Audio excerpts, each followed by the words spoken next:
He's taken the world of comedy by storm. You've also seen him in numerous TV series roles, and now he's coming to the 417 for a live performance at the Great Southern Bank Arena. So joining me now is comedian Bill Burr. Bill, so excited to speak with you. How are things?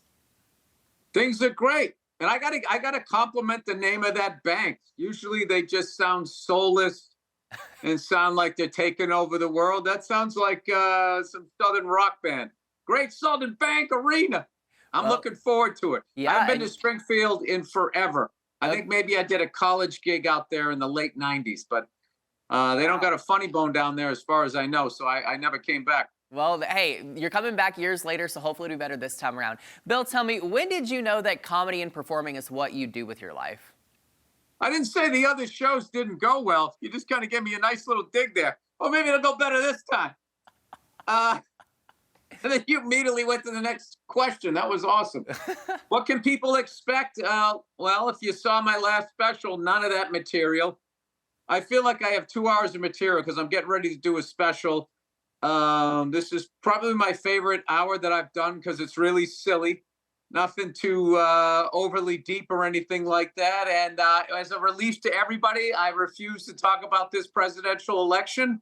Thank I'm you. just viewing it like when, whenever you just see a movie and it sucks, and then a few years later they're making a sequel, and you're just going like, they're doing another one of these things. That's how I look. That's how I look at this election. The first one was horrific. Let's not do this again. Yeah. But they are. So I choose to ignore. I believe that CNN and Fox News are owned by the same person. That's where I am at this point. All And right. it's designed to get you and me to yell at each other and not pay attention to 20 idiots that seem to be taking everything. So Hey, there you go. There you go. That's valid. That's valid. I'll take that. Now, Bill, when did you know that comedy was what you were going to do with your life? Like, at what point were you like, okay, this might really be something? And maybe how did that start for you?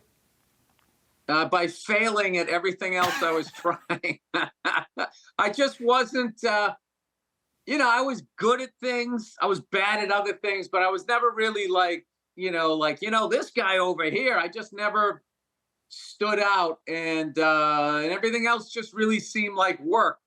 Mhm. But screwing around and making people laugh at work, I was always good at that. And somehow through accidents, I stumbled onto a talent show. And I'll be honest with you, that was the first time when I went to my first stand-up open mic.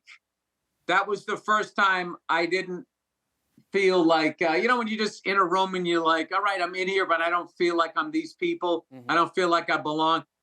Comedy club's the first place I ever went into where I was just like, these people are the same kind of crazy I am, the same kind of weirdos or whatever. So, yeah, it was a big moment in my life when I figured that out. Yeah, that's important. It's cool that, you were able to figure that out, and now you've had such a successful career. Something else you've been pretty successful in is the podcasting world. So I know that you've had kind of your own podcast since 2007, and you've added some additions to it since then, but initially starting as the Monday morning podcast. So for people that haven't listened, first and foremost, what do you cover on that? And secondly, why'd you choose to start that initially?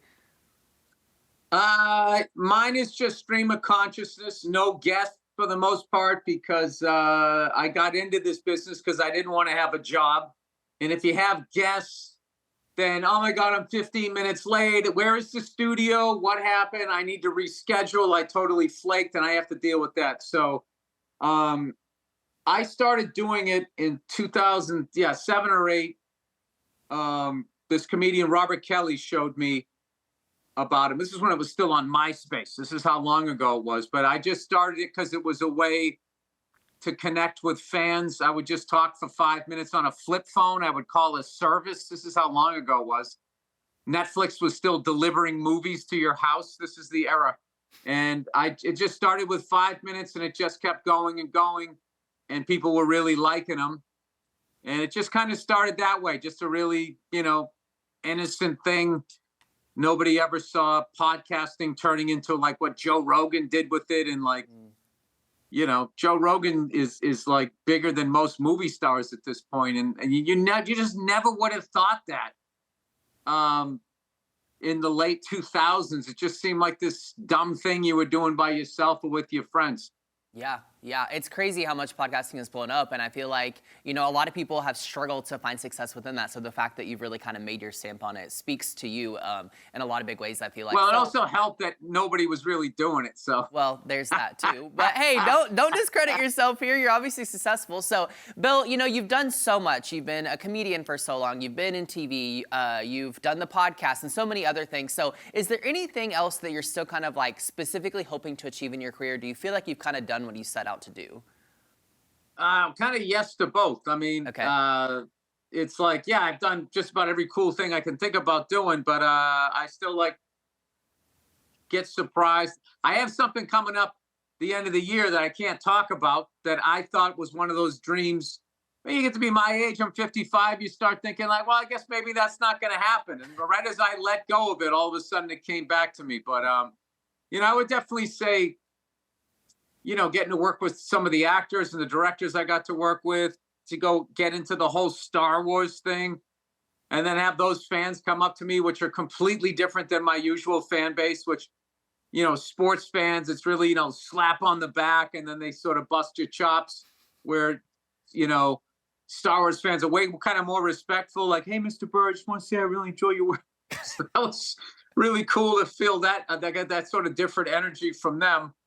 I don't know, man. I mean, I'm married to a beautiful woman. I got 2 awesome kids. So that's the biggest thing in my life. And everything else I get to do is a lot of fun. So Yeah. I've somehow, through, doing really poorly in school and going to summer school, I still landed on my feet. So all you kids out there, don't let those teachers scare you, because you don't have 2 years of language that your whole life's going to fall apart. That's right. There's still hope for them. They got this. Hey, I appreciate you saying you're a family man too. That's awesome. All right. Well, Bill, thank you so much for your time live this weekend in Springfield at the Great Southern Bank Arena. Get your tickets now. Thanks, Bill. Thank you so much.